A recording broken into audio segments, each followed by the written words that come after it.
그리스도의 사랑이 우리를 강권하시는도다. 우리가 생각하건대 한 사람이 모든 사람을 대신하여 죽었은즉 모든 사람이 죽은 것이라. 그가 모든 사람을 대신하여 죽으심은 살아있는 자들로 하여금 다시는 그들 자신을 위하여 살지 않고 오직 그들을 대신하여 죽었다가 다시 살아나신 이를 위하여 살게 하려 함이라.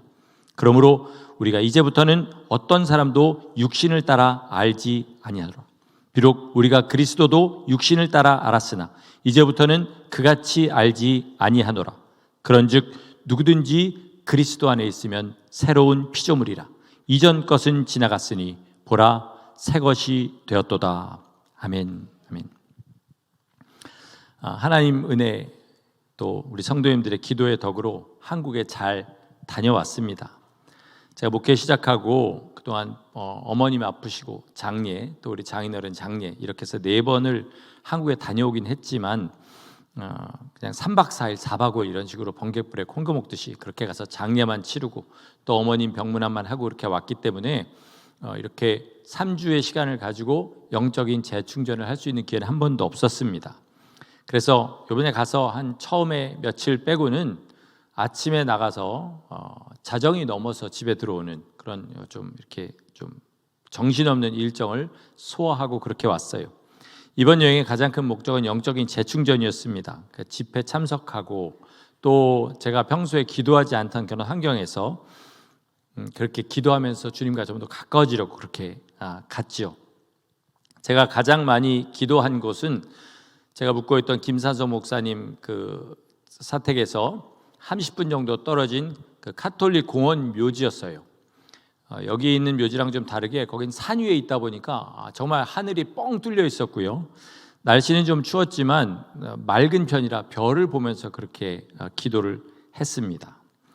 제가 여기 오니까 여기도 춥더라고요. 한국에서 막 너무 추워서 저희 딸한테 전화하면 아빠 여긴 너무 따뜻해요. 막 그래서 이제 가면 따뜻하게 살겠구나 그러고 어제 왔더니 이게 웬걸요. 더 춥더라고요. 하여튼 거기도 추웠습니다. 영하 18도 막 이렇게 되고요. 거기서 하늘 뻥 뚫린 데서 이렇게 옷을 껴입고 기도를 했어요. 큰 은혜를 받으려고 갔기 때문에 주님 은혜 주세요.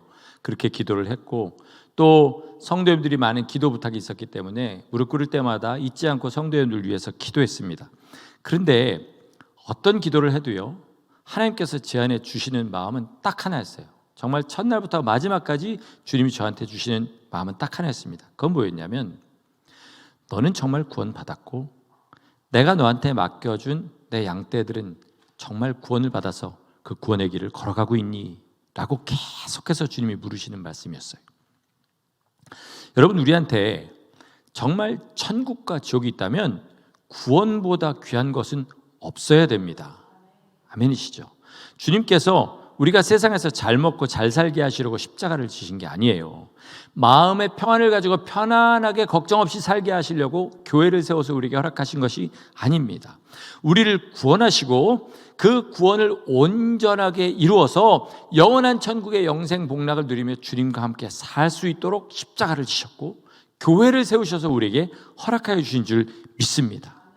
그런데 그 주님께서 자기의 몸을 주셔서 우리를 구원하실 만큼 그 구원을 원하신 주님께서 구원에 대해서 뭐라고 얘기하시냐면 이렇게 얘기하십니다. 누가복음 13장 23절 24절 말씀입니다.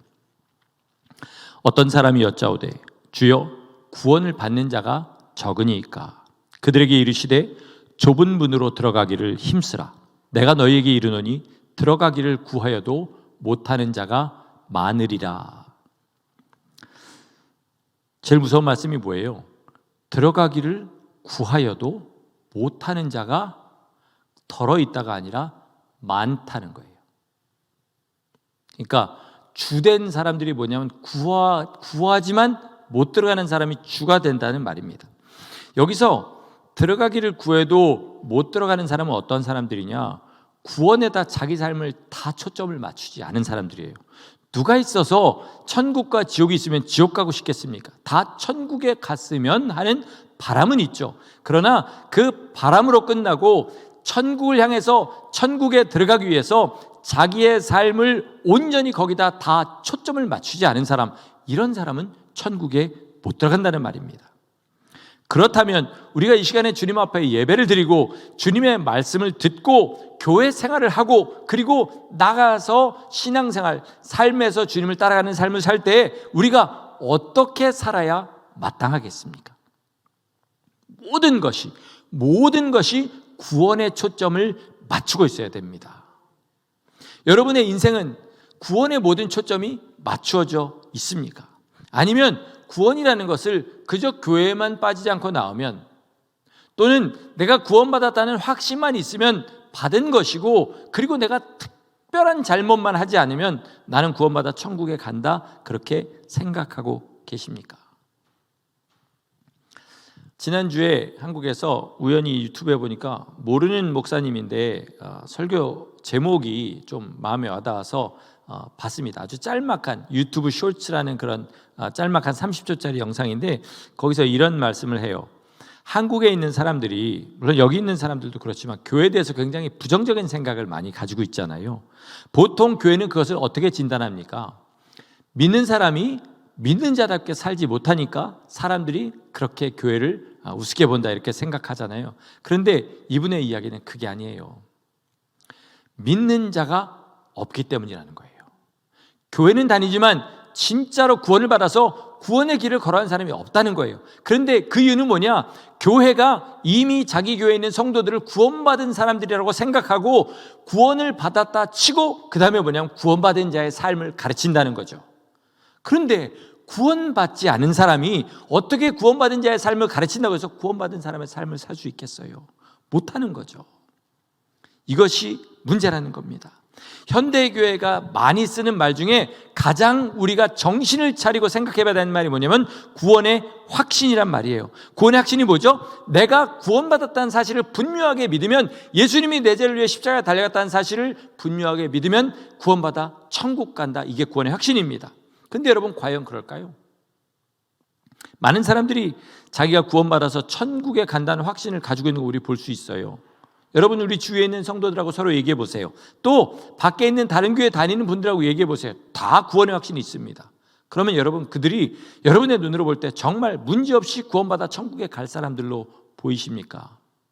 냉정하게 보면 아니라는 거 우리 잘 알고 있습니다. 또 여지껏 살았던 모든 사람들이 이 확신만 가지면 다 구원받아 천국에 갔을까요? 아니죠.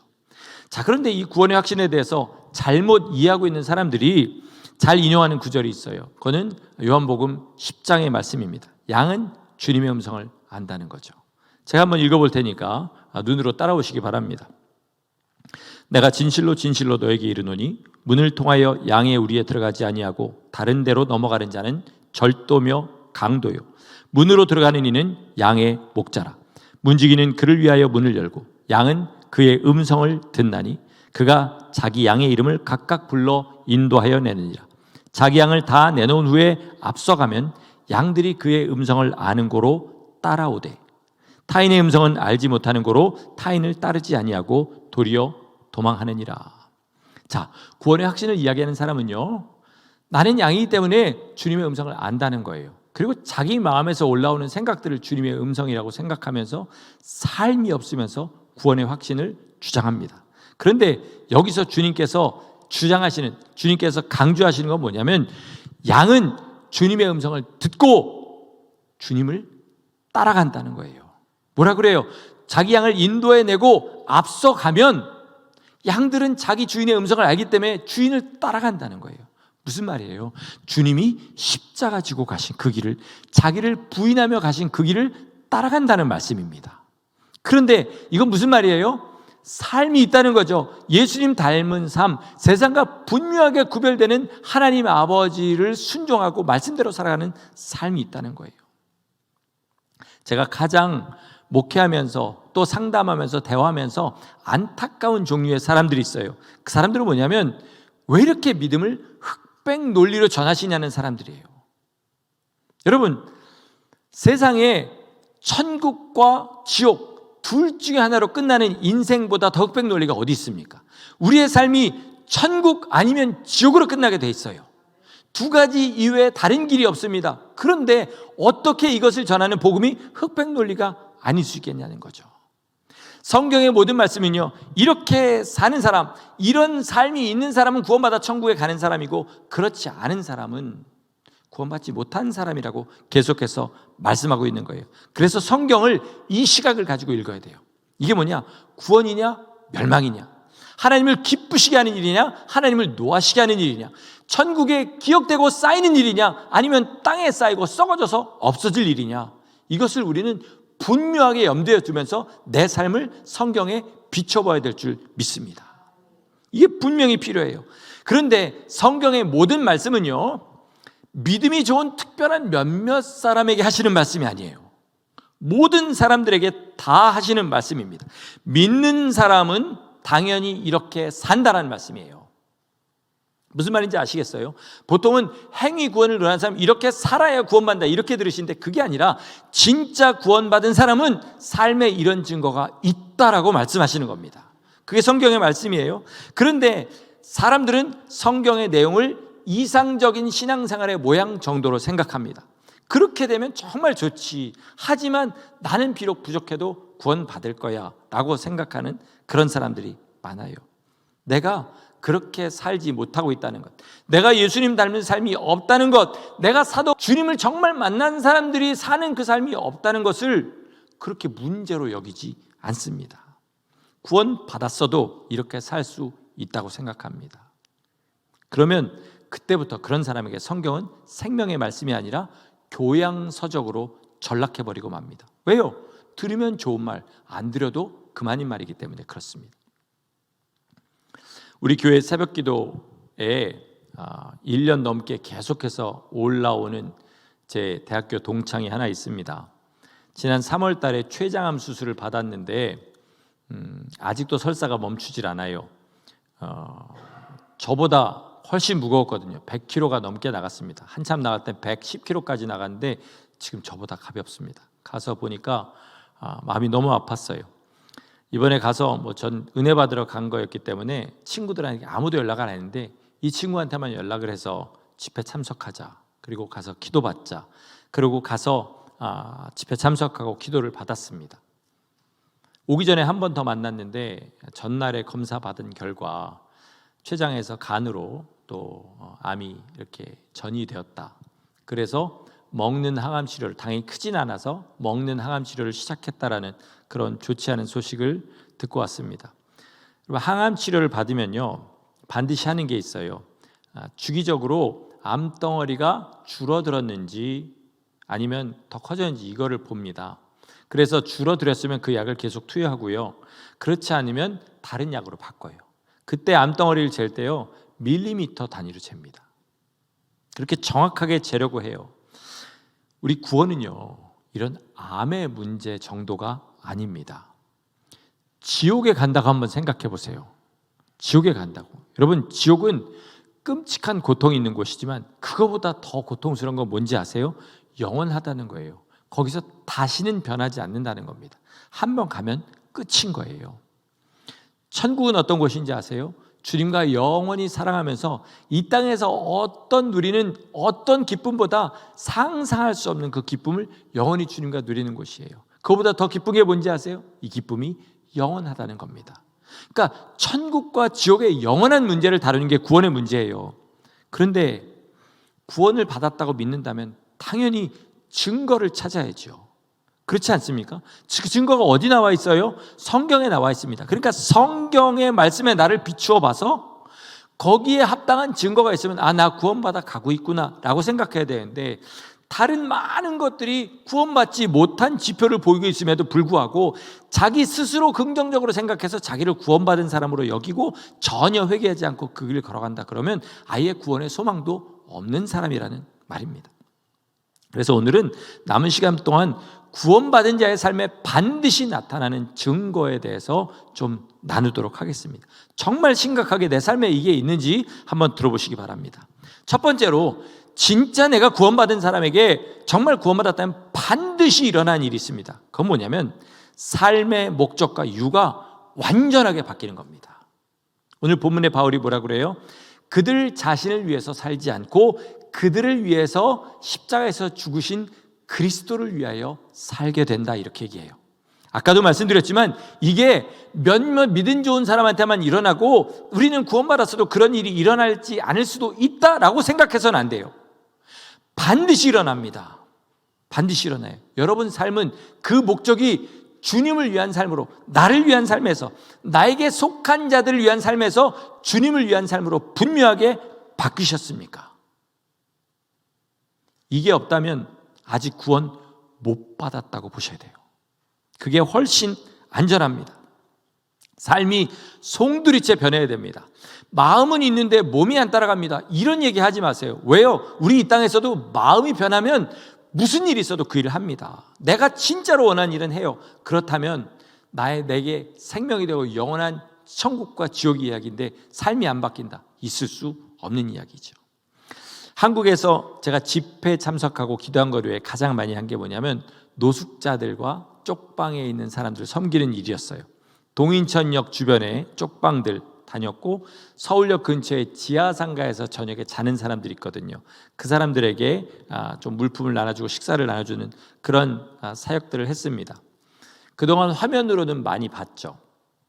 근데 여러분 지금 최고의 화질이라고 하는 4K로 봐도요, 우리 눈으로 직접 보면 그거의 화질에 몇천 배가 됩니다.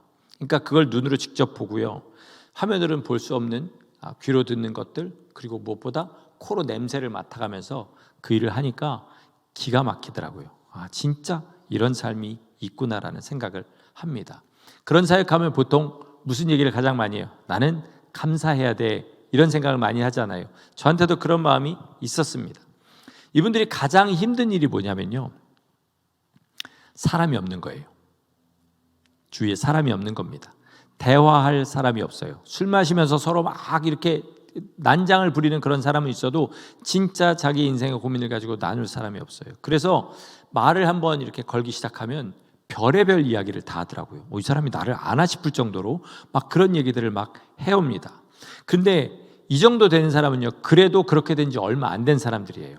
거기서 더 지나가면요, 아예 자존감이라는 것 자체가 없어진다고 해요. 그리고 나라에서 기초수급비가 한 5, 60만 원 정도 나오는데 그걸로 쪽방 방세 한 25만 원 내고 나머지로 밥 안 먹고 술하고 담배 사가지고 하루 종일 그걸 합니다. 서울역에서 사역하시는 구재영 목사님과 대화를 나눠보니까요, 이 쪽방 사역을 한 지 한 10년 가까이 됐는데 아직 단 한 명도 거기서 나아져서 정상적인 삶으로 돌아간 사람을 못 봤대요. 그런 삶을 살게 되는 거죠. 거기에 비하면 우리는 가족도 있습니다. 성도도 있어요. 사람이 가까이에 많을수록 스트레스가 많아요. 그렇지 않습니까? 갈등이라는 게 생기기 때문에. 그런데 잘 보세요. 우리는 가치 없는 일에는 갈등을 느끼지 않아요. 스트레스 받지 않습니다. 그만큼 내 주위에 있는 사람들이 귀하기 때문에 스트레스도 받고 그렇게 힘들게 가는 거죠. 그러니까 감사해야 된다는 겁니다. 일하면서 피곤한 거예요. 그게 내가 아직도 제정신으로 살고 있기 때문에 일하면서 피곤한 거예요. 누군가 나를 필요로 하기 때문에 일을 하는 거고요. 그래서 그것들도 귀한 겁니다. 무엇보다 감사한 게 뭔지 아세요? 내가 이렇게 하나님을 안다 하면서도 하나님 뜻대로 살지 못함에도 불구하고 내 앞에 구원의 길이 여전히 열려 있는 거예요. 지금이라도 돌이키고 주님 뜻대로 살려고 온 힘을 다하면 주님이 나를 붙잡아 주시고 영생으로 인도해 주시는 그 길이 열려 있다는 사실입니다. 여러분, 이걸 감사해야 될 줄 믿습니다. 근데 제가 이 사역에 대해서 말하는 이유는 지금부터예요. 거기에 삶이 완전히 송두리째 바뀌어버린 그런 주님의 사람들이 있습니다. 동인천역에는 장리아라고 하는 여자 선교사님이 한 분 계셔요. 이분은 조선족 출신의 국제 변호사입니다. 지금 그 사역을 하기 전에 미국 워싱턴 DC와 LA에서 변호사로 그렇게 일을 하다가 일을 워낙 야무지고 똑똑하게 잘하니까 어느 로펌에서 파트너로 그를 스카웃을 했어요. 파트너 뭔지 아시죠? 월급 받는 월급쟁이가 아니라 로펌의 이익을 같이 이렇게 나누는 그런 프로피셔하는 그런 사람 파트너라고 하잖아요. 파트너로 가기 전에 그 사이에 시간이 좀 있어서 한국에 들어와서 동인천에서 쪽방 사역을 시작한 거예요. 근데 그렇게 시작한 사역에서 주님께서 그를 붙잡으셔가지고 거기에 아예 눌러앉게 되었고, 그리고 지금은 한 3년, 4년 정도 지난 지금은 그 동인천 지역에 성녀라는 소리를 들어가면서 거기에서는 없어서는 안 되는 사람으로 살고 있습니다. 그 쪽방 사람들이 무슨 일만 있으면 이분을 찾고요. 심지어 경찰들도 그 사람들에게 무슨 문제가 생기면 이 선교사님한테 전화를 해요. 근데 정말 제가 본 중에도 정말 아담하셔요. 배창 마르고 키도 크지 않으시고 그 몸으로 처음에는 혼자서 그 일을 한 거예요. 근데 여러분 쪽방이라는 곳이 가보니까 한 3층 4층짜리 동인천역의 쪽방들은 대부분이 여관을 개조한 거더라고요. 그러니까 1층도 그렇고 2층도 3층도 그렇고 문을 열지 않으면 사람이 없어요.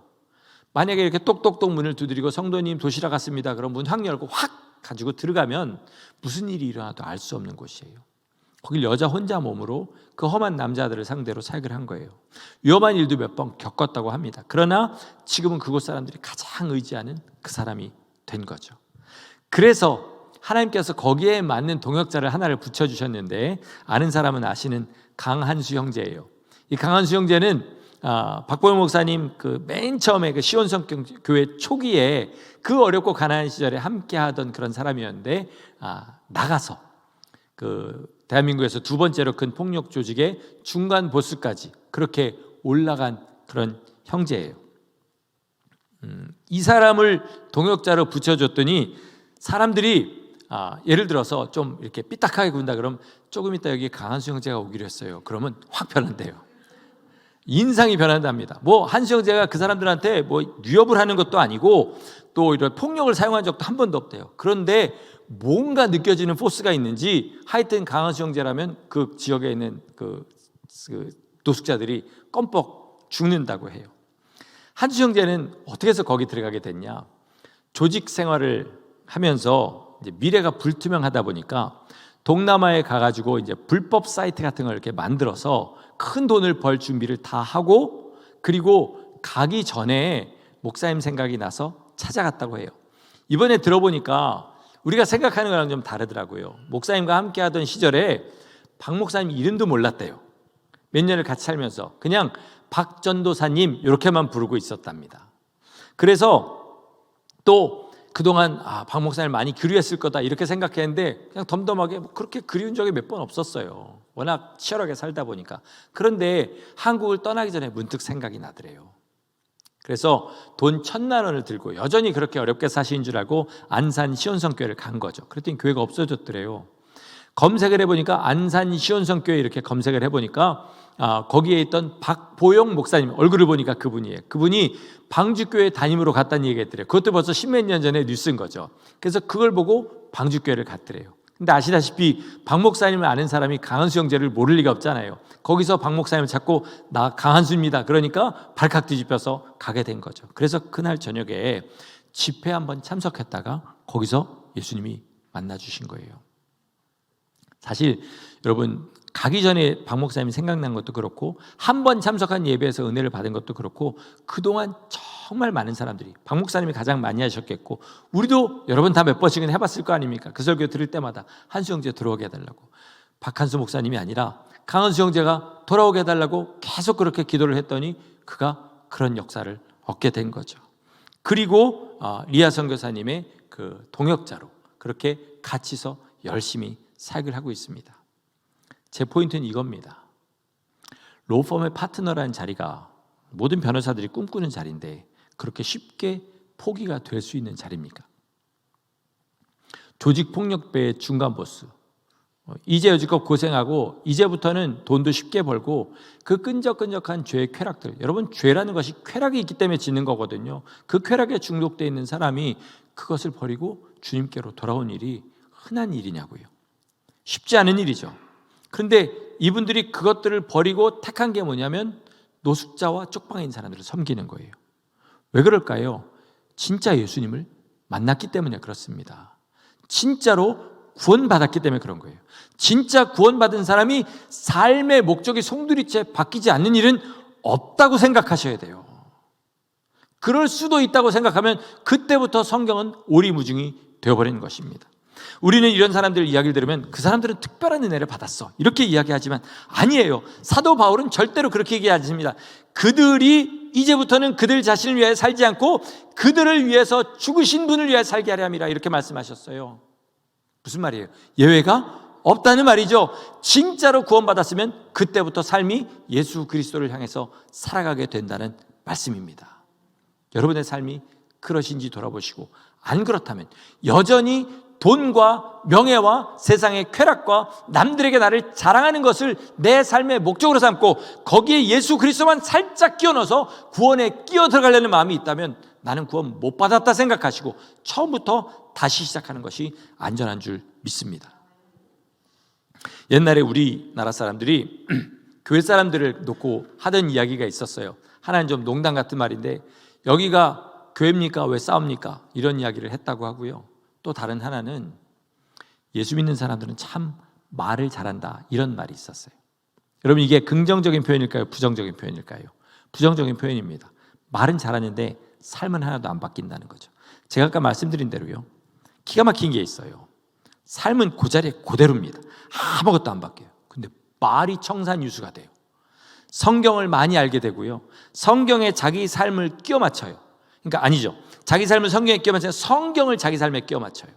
그래서 자기는 살아가는 모양이 하나도 안 변했는데 성경의 말씀을 갖다가 자꾸 붙여서 말만 바꿔서 구원받은 사람으로 자기를 포장합니다. 그리고 스스로 그렇게 믿어요. 이건 말장난입니다. 하나님 절대로 그렇게 이야기하지 않으세요. 정말 구원받은 사람은 반드시 삶이 바뀝니다. 누가 봐도 알 수 있을 만큼 분명하게 바뀌고, 예전에 좋아하던 세상의 것들을 이제 다 내려놓고 주님이 기뻐하시는 일로 바꾸게 돼요. 그렇게 못 살게 되면 그것 때문에 괴로워서 어쩔 줄 모르는 마음이라도 가지게 됩니다. 근데 이것이 아무것도 없이 말만 바뀌었는데 나 구원받은 사람으로 바뀐 일은 없다는 것입니다. 여러분, 내가 지금부터 주님 뜻대로 살려고 하는 노력, 그것도 중요하지만 내가 진짜로 구원받아서 주님과 함께하는지를 살펴보시기를 예수 이름으로 축원합니다. 오늘 한 가지 더 구원의 증거에 대해서 생각해 보고 싶은 거 있습니다. 그게 뭐냐면 용서하고 미워하지 않는 겁니다. 여지껏 신앙생활하면서 진짜 안타까운 거 많이 봤습니다. 그중에 제일 안타까운 건 뭐냐면 의도적이고 노골적으로 남을 미워하는 사람이에요. 의도적이고 노골적으로. 뭐예요? 누가 봐도 미워하는 거 보이게 미워하고, 그리고 자기의 의지를 가지고 그 사람을 미워하는 사람을 너무 많이 봤어요. 그런 사람에게 직접 간접적으로 권면합니다. 이건 미움입니다. 주님이 기뻐하지 않으세요. 돌이키셔야 됩니다. 그러면요, 대부분 핑계를 대고 회개하지 않아요. 이상하게 미움의 죄를 그렇게 쉽게 회개하지 않습니다. 그리고 그 대답이, 핑계가 두 부리로 갈라요. 첫째는 뭐예요? 내가 미워하는 거 알아요. 주님께서 그거 싫어하시는 거 알아요. 그런데 저 사람이 나한테 한 일은 용서할 수가 없어요. 너무나 내가 큰 고통을 당했어요. 이렇게 이야기합니다. 이런 분이 우리 중에는 없기를 바라지만, 만약에 우리 중에 혹시 그런 마음 가지고 사람을 미워하는 분이 있다면 어떤 이유로라도 그 사람은 구원받지 못한 사람입니다. 분명히 그렇습니다. 정말 구원받은 사람은 그럴 수가 없어요. 구원받았다는 게 뭐예요? 내가 하나님의 아들을 십자가에 못 박을 만큼 끔찍한 죄인이었다는 사실을 인정하는 거예요.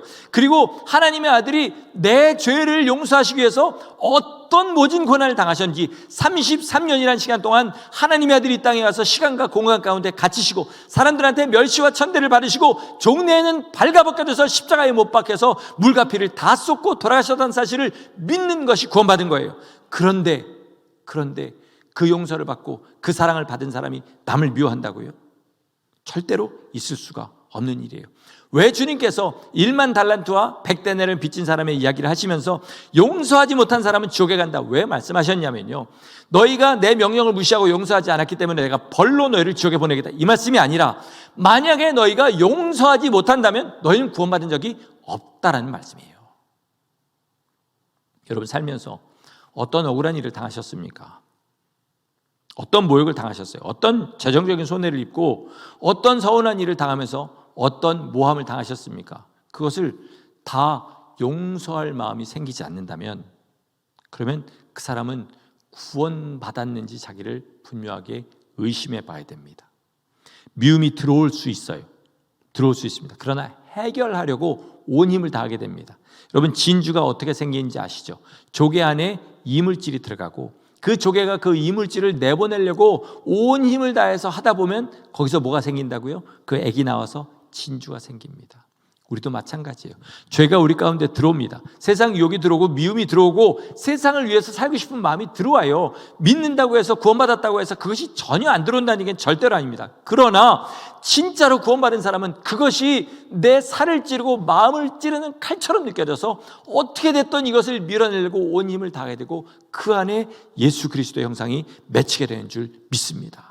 여러분, 이게 우리한테 반드시 필요해야 돼요. 그런데 만약에 여러분이 어떠한 일을 당해서 내가 그 사람을 미워하고 멀리하고 심지어 보복할 기회가 있으면 적든 크든 직접적이든 간접적이든 그 사람한테 보복하는 사람이다.